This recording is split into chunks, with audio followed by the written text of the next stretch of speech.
Mata-mata, totaliza aí, vai brigando. Vai trabalhando então, dá 7, João Maurício. É o Léo, também o Zé Mário, o Will, o Ronaldo. A ficha de número 9 daí, a 9 na sequência, o Marco.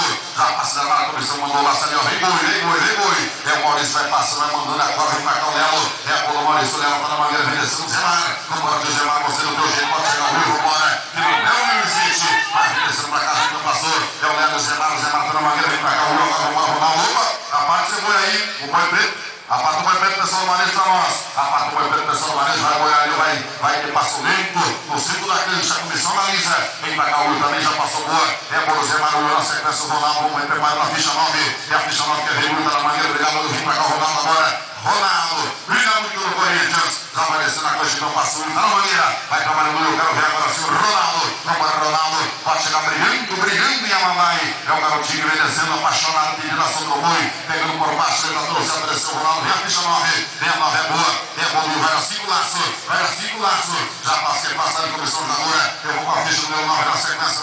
Tendo é negativa. É negativa, deu 4. Deixando, totalizando 4 laços. Pra cá o Marco Antônio agora. É Bruno também, prepara a ficha 10 do Diego. É o Marco Antônio que vem descendo aqui. Cadê o Marco? Cadê o Marco? Cadê o Marco?